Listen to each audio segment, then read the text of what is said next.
not build something based on a really cool idea that we have, like build something that is a real need for people. It's like solving a real pain point.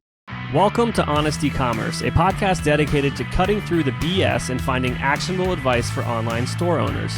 I'm your host, Chase Clymer, and I believe running a direct-to-consumer brand does not have to be complicated or a guessing game. On this podcast, we interview founders and experts who are putting in the work and creating real results. I also share my own insights from running our top Shopify consultancy, Electric Eye. We cut the fluff in favor of facts to help you grow your e-commerce business. Let's get on with the show. Hey everybody, welcome back to another episode of Honest E-Commerce. I'm your host, Chase Clymer, and today, welcoming back to the show, I don't believe you're the first time that we've had the same guest twice, but I do believe it's the first time we've had a guest back of the show that was a twice founder talking about two different kind of apps, even though this is good. Whatever. Reza, welcome to the show. Thanks, Chase. Great to be here. Good to catch up again. It's always good. Reza, it was one of the first people I met when I kind of dove into the e-commerce community full force 5 years ago. So it's been awesome to watch your journey with things. But, you know, if someone hasn't listened to the podcast for the last 3 years, I know you were in probably the first couple, maybe the first dozen episodes. I think you were on the podcast back then. You know, let people kind of know your background and your journey and where your street smarts are. Sure. Yeah. So we kind of stumbled into the Shopify ecosystem at probably like the most perfect time you could imagine. We didn't do it intentionally. It was sort of accidental, like many people, I think, who didn't really fully understand what the hell was about to happen in Shopify's growth journey. So it was like the end of 2015, and my two co-founders and I were just thinking about problems that we wanted to solve, and we were talking to different business owners, asking them about their problems. I'm not giving you the full journey now, but basically we spoke to this one guy. He owned a maid service company, and on the side he also had this like e-commerce business. He was selling like Fabergé eggs or something super niche, and so at the time we were asking about his like challenges that he was having as a company in that maid service business. And he told us about his e-commerce store, and that's sort of what led us into like seeing what's happening with Shopify. And it's an app store there, and there's all these merchants, and there's so much momentum there, so many missing holes. And so it was a lot of excitement. It was very clear that was an exciting place to be if you were looking to solve problems. And so we got sucked right into it. We worked on a number of different problems. At first, what we wanted to build with Shoelace was very simple. It was like Facebook had just launched their own Pixel. And so prior to that, you couldn't even do any retargeting with Facebook Pixel. It was like it was some exchange partner program. You had to go through like a third-party vendor to do retargeting through Facebook. But right around that time, they launched the Pixel, they launched dynamic ads. And for merchants to set that up was like a nightmare. Now you just go to Shopify and you like paste your ID and off you go. But before, you'd have to like download your catalog, format it to fit a certain CSV. If you were savvy enough, go like put a XML feed somewhere and then go to your website, access the theme.liquid, fire pixel events. Like all that stuff was like very, very complicated. And so we built a pretty simple app that would automate all that. And it sort of took off, and it was very popular in the first couple of years. But then as it got easier and easier to just kind of set up your own dynamic ads through Shopify directly, the utility of an app like that started to kind of go away. And we had this really exciting idea that like, okay, now that it's become easy for everybody to do retargeting, it's annoying as hell for everybody. And that's a lot of what we talked about on our last podcast. Like, how do you make retargeting ads more like, you know, a Klaviyo experience, or segmented, personalized, feels a bit more like a story. Like you understand where somebody is in their buying journey, and you talk to them according to that, and it evolves. And so basically we wanted to build the Klaviyo for advertising was like the idea that we had. But unfortunately it was like a really phenomenal idea. People loved it. A lot of people were rooting for us to like see that come to life, because it was much obviously better experience than just hitting people over with the same ads. But we were going against the grain in a number of ways. Like Facebook was going more and more towards like consolidated when it comes to segmentation, as opposed to like micro targeting individual small audiences. So that was challenging. it's always really difficult to build a piece of software on top of like a native ads platform. And so it was just, for whatever reason, there was the market was just not there to build a software tool that would build customer journey advertising. But the demand for strategies like that were very much there. And over the years, we had a number of clients who would ask us to like help them with implementing those marketing strategies. And so over time, the natural kind of evolution for Shoelace was to lean more into becoming a marketing services business and help those clients implement these strategies versus trying to like force a technology into the world that wasn't sort of meant to be there. And so we kind of made that a part of the Shoelace strategy a couple of years ago and started adding additional services. And so that was kind of the Shoelace story. And I've always been fascinated with like building stuff and product and technology. It's sort of what gets me very excited. And so about a year and a half ago, I just started to spend a lot of time thinking about what I wanted to work on next, interesting problems that I was intrigued by. And I kind of just went and spoke to all of the best marketers that I really respected in, friends and acquaintances we built up over the years, and just asked them like, what are your biggest pain points? What are your biggest challenges? What we wanted to do this time around was like not build something based on a really cool idea that we have, like build something that is a real need for people. It's like solving a real pain point, which is, important lesson, no matter what kind of entrepreneur you are. It's like, that's what makes the difference between a business growing really fast versus not. So anyway, we went and spoke to the smartest teams we could find and just asked them, what are your biggest pain points? And if we transcribed all those conversations and we had this like word cloud of the most common word that bubbled up every single time, it was without a doubt creative. Just every single time, creative would come up as the biggest topic on people's minds, something they're thinking a lot about. And we started to dig into that and understand like what's going on here. Why is creative all of a sudden something so top of mind for people? And the more we kind of pulled at that, the more we realized that there's an interesting problem to be solving here. And mainly the issue is that, over time, as Facebook became more and more competitive, more and more ad dollars pour into the system, a lot more advertisers trying to get the attention of consumers in their feeds. And so the platform matures, and so does the content.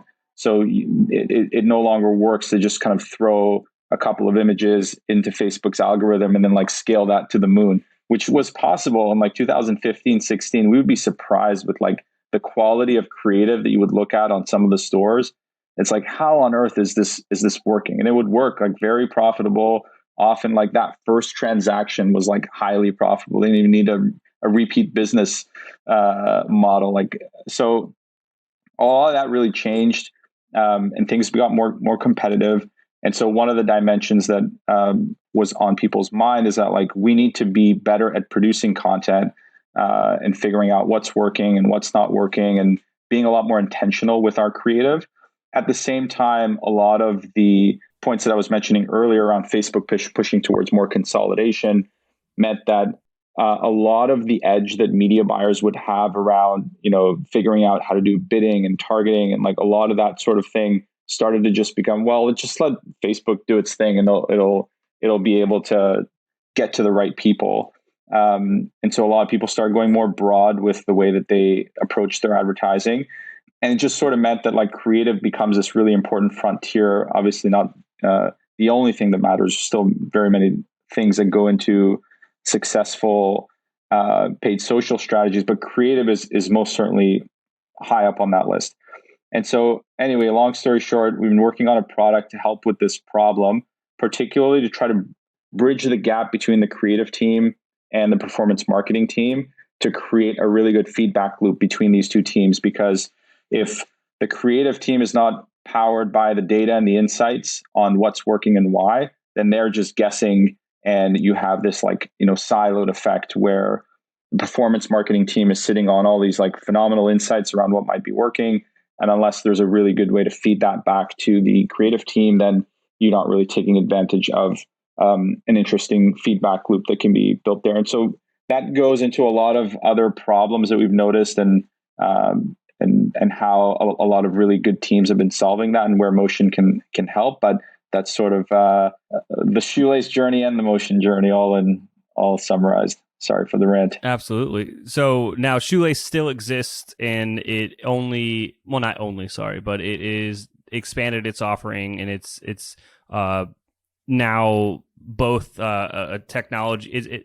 What's the best way to kind of describe it? Like a technology-driven service business, or what's the way you guys like to phrase it? Yeah, the best way to think. So Shoelace now is run by a general manager named Justin Porter. Really great guy that we actually, the three co-founders, used to work together with Justin at our previous job before we quit to start Shoelace. So it's awesome to work with Justin and have him leading the reins over there, and has started to put together a great leadership. Justin is over there with a guy named Brent Sterling, who was running performance marketing at Shopify, and he's head of growth on the Shoelace side. So like Justin's doing a really great job putting together a great team there. That the best way to think of is, your marketing, an extension of your marketing team, sort of like an agency that you would hire to help you run your campaigns. And there's a lot of tech that we built over the years that at this point is a lot of mostly just like under the hood stuff that would help data move around, an admin dashboard that would help our account managers do things a bit more efficiently. We still have our own product catalog software. So for anything, any kind of product feed ads that are run are all powered by Shoelace tech. So there is a lot of that still kind of lurking around. But Shoelace is there to help merchants directly with their marketing campaigns through the talented account strategists that we have on the team. Now with Motion and then just content in general. So I can't stress how much content comes up on our side of things when, from being a consultant and speaking with brands all day long. One of the number one questions that we have, like, as we start to kind of strategize on things, is like, cool, like, how often are you producing content? What types of content are you producing?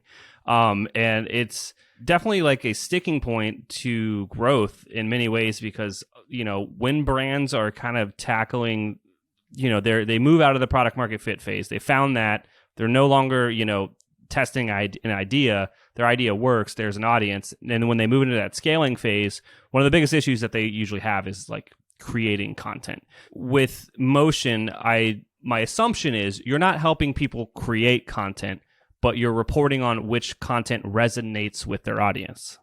Yeah, that's exactly right. I think that you described it perfectly, where people have this challenge curve where in the beginning it's usually around, I need a better way, a better system to create more content.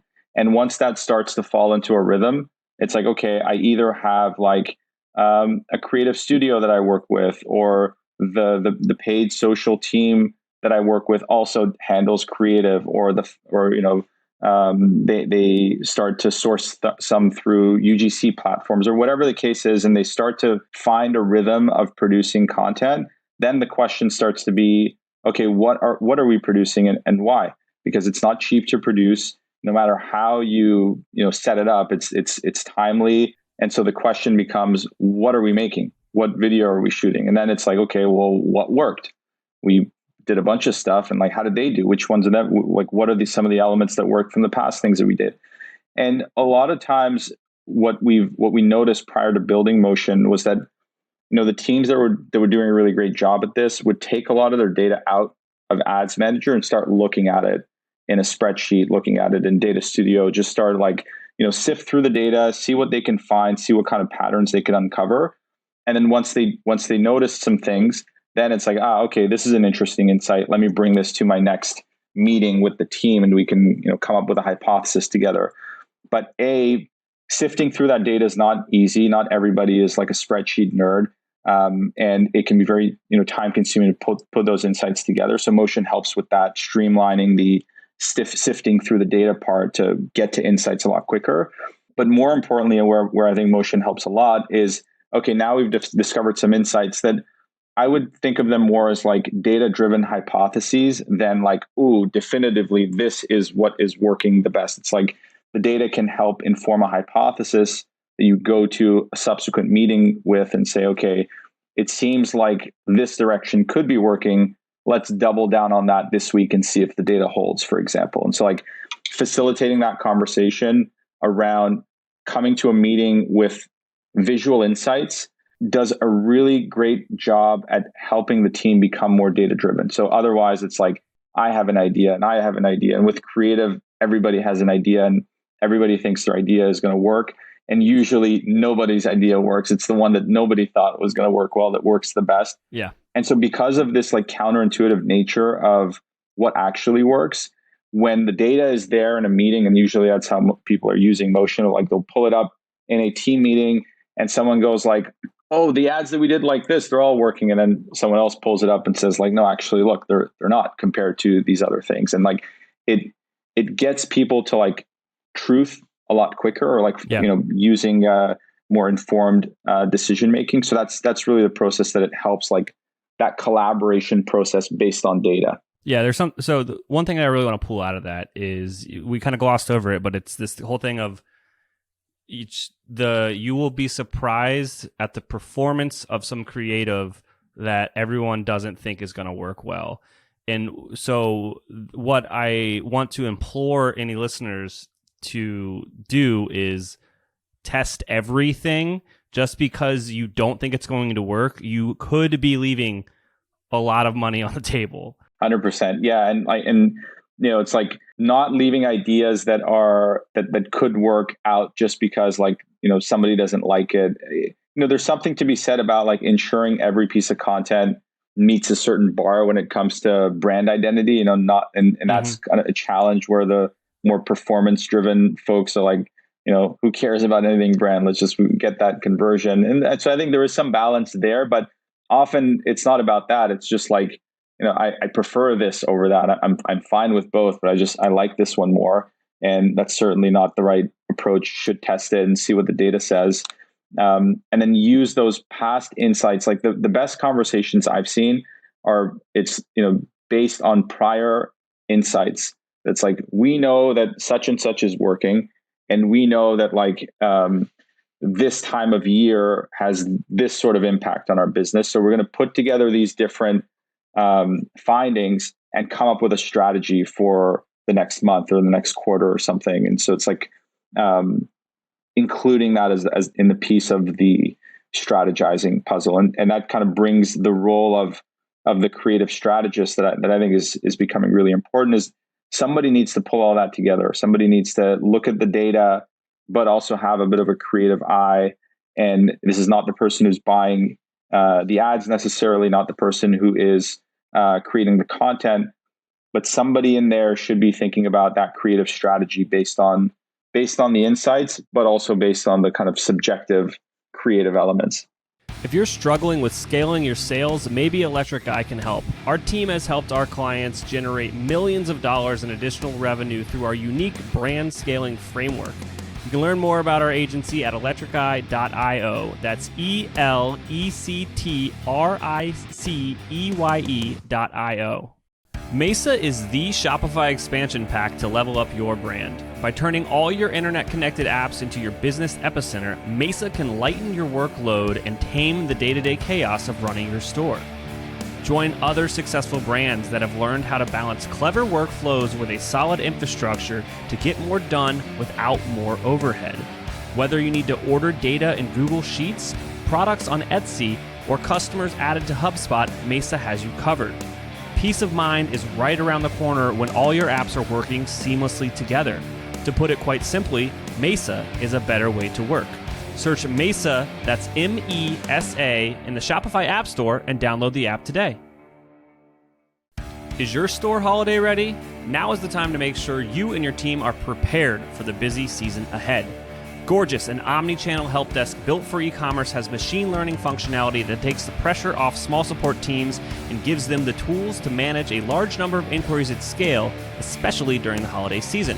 Gorgias combines all your different communication channels like email, SMS, social media, live chat, and even phone into one platform and gives you an organized view of all your customer inquiries. Their powerful functionality can save your support team hours per day and makes managing customer orders a breeze. Merchants can close tickets faster than ever with the help of pre-written responses integrated with customer data to increase the overall efficiency of customer support.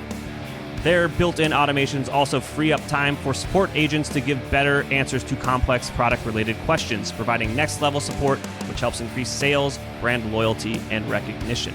Eric Bandholtz, the founder of Beard Brand, says, "We're a 7-figure business, and we have essentially one person on customer support and experience. It's impossible to do it without tools such as Gorgias to help us innovate." Learn how to level up your customer support by speaking to their team. Visit gorgias.grsm.io/honest. Mention this podcast when you sign up to get 2 months free. That's gorgias.grsm.io/honest. Our partner Rewind can protect your Shopify store with automated backups of your most important data. Rewind should be the first app you install to protect your store against human error, misbehaving apps, and collaborators gone bad.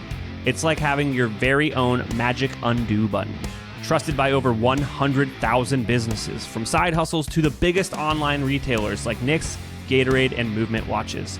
Best of all, respond to any of their welcome emails and mention this podcast, Honest Ecommerce, and get your first month absolutely free. Getting an online business off the ground isn't easy. So if you find yourself working late, tackling a to-do list that's a mile long with your 5th cup of coffee by your side, remember, great email doesn't have to be complicated. That's what Klaviyo is for. It's the email and SMS platform built to help e-commerce brands earn more money by creating genuine customer relationships. Once you set up your free Klaviyo account, you can start sending beautiful, branded messages in minutes thanks to drag-and-drop design templates and built-in guidance.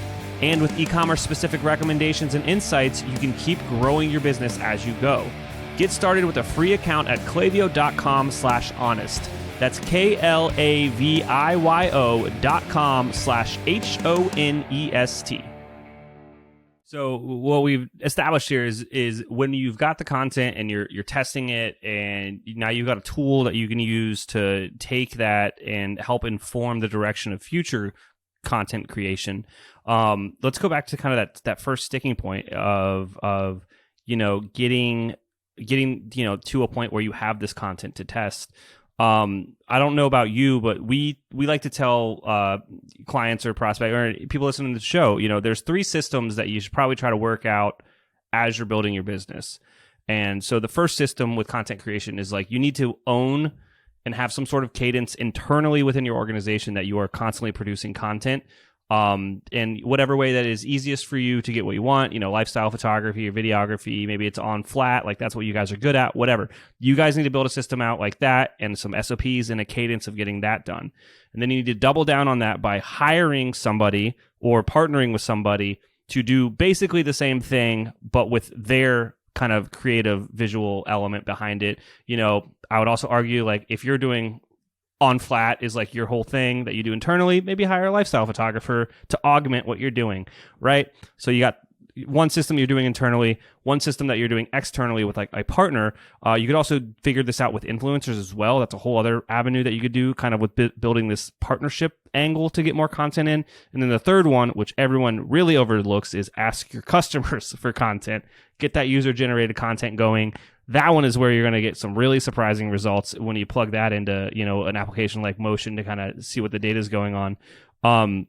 But like, other than those 3 kind of angles of how to try to get creative injected into an e-commerce business, is there anything I forgot to mention or anything else that you've seen people do? I think that's really great. I really like the kind of baseline of creative production owned at the brand level, and then other partners are there to supplement that. I think that also helps instill a culture of content production at that brand. So when they're working with those partners, they're able to have better relationships because they are going into the weeds a little bit in terms of content creation. So I really love that. Even if a brand is working with partners, having some amount of that in-house seems like a really great idea. I think the only other thing that comes to mind, you touched on influencers, and I think that's it's a really interesting category for content creation. There's obviously a lot of influencers out there that can help, and you're almost seeing this evolution also too, where a lot of people would think about influencer marketing as an interesting channel where you can work with an influencer to, have a new acquisition channel, like access to their audience, let's say. But a lot of value can be had just by using influencers for their content, not necessarily needing them to post anything, and like having them to help produce content that you're going to use in your own campaigns, your own advertising.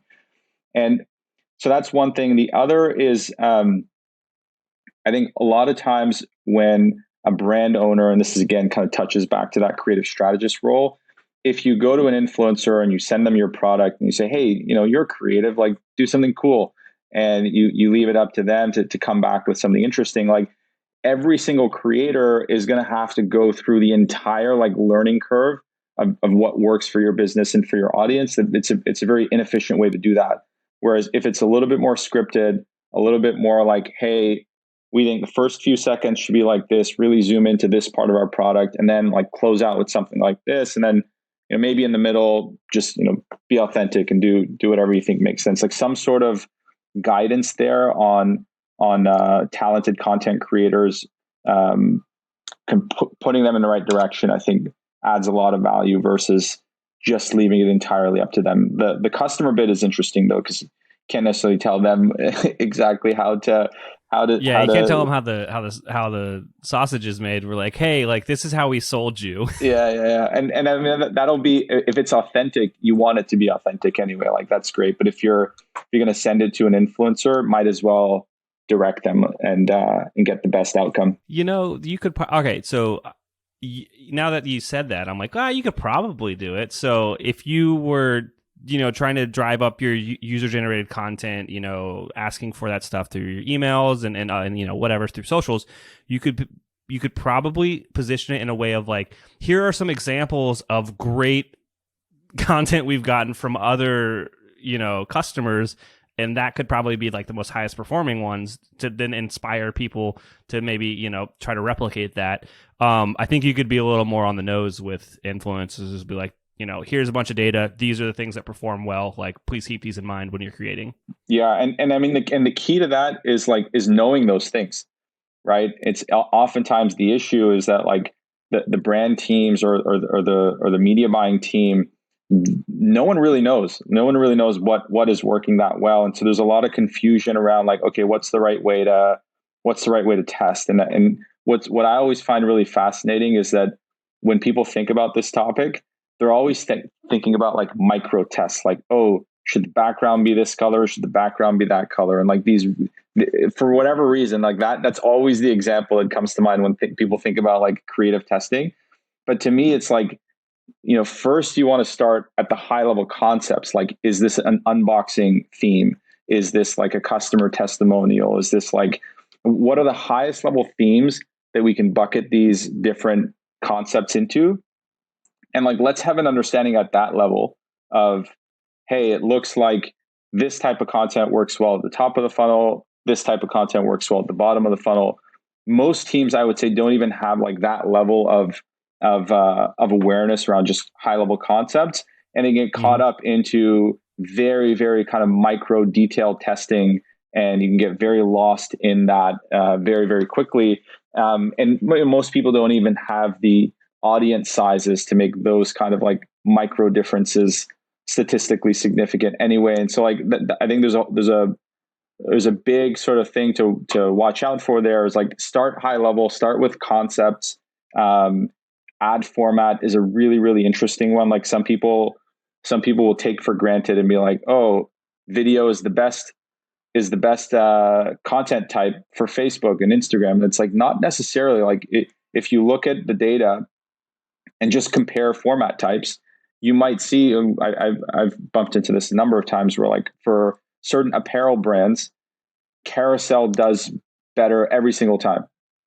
It feels like a shopping experience. They'll discover a feed of products on their social feed and they'll kind of skim through it. Or in many cases, like images way outperforming video. And those are really interesting because videos can be very, very time consuming to do. And if you're operating under this assumption that videos are always performing better, you might be, losing an opportunity there. So I think starting at the high level, at the basic ad format, which one is doing better, and kind of slowly going down. And we've probably spoken to like 200 or 300 teams at this point really looked at their process. And I would say very few, if not nobody, was at the level where they had those like high level concepts nailed.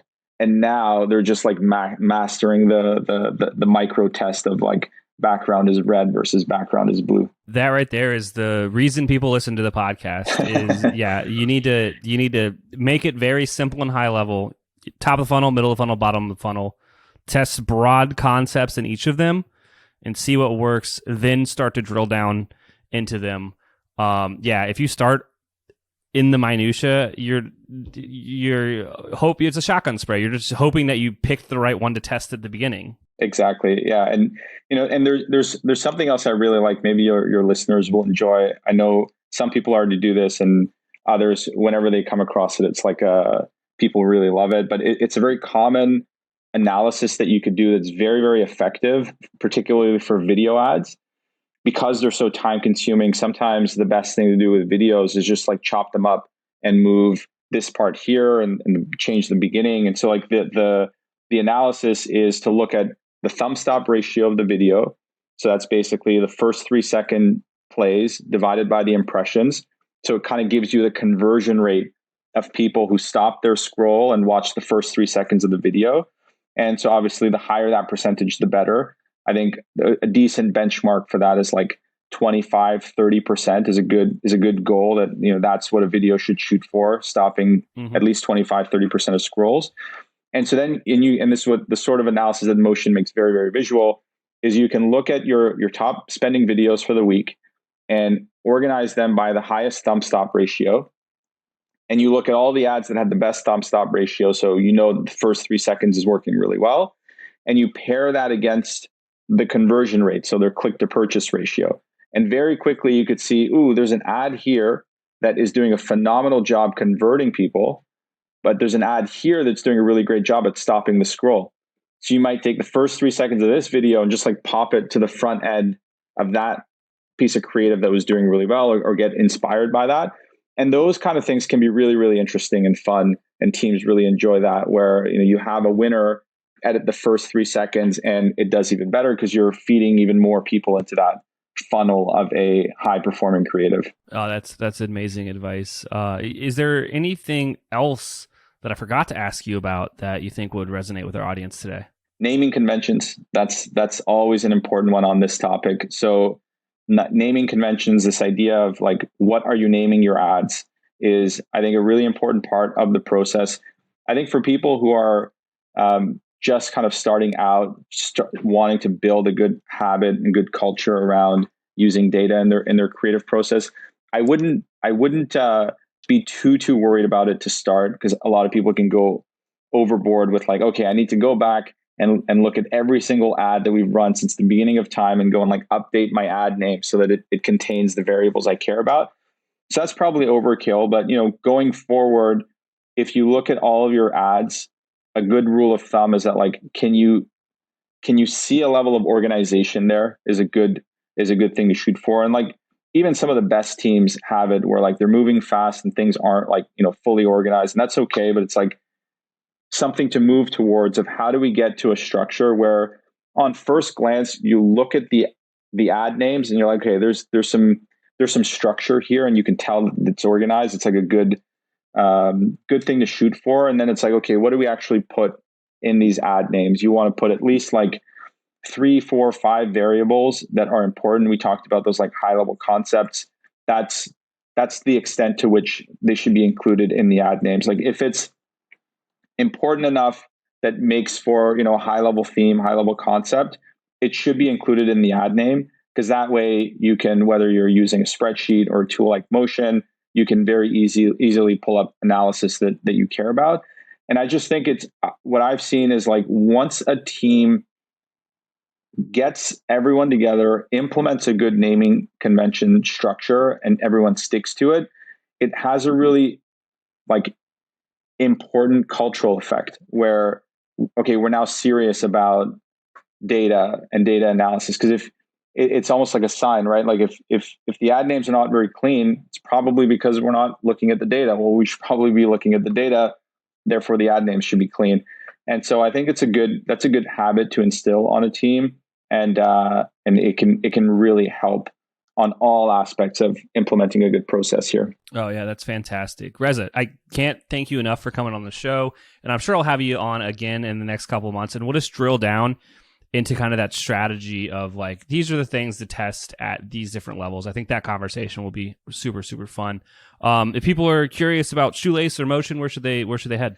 Sure. Yeah. Shoelace is on shoelace.com. We weren't able to get the full .com for Motion yet, but one day motionapp.com is where you can find that. And I'm on Twitter at Reza Khadjavi on Twitter. And you can also shoot me an email, reza@motionapp.com.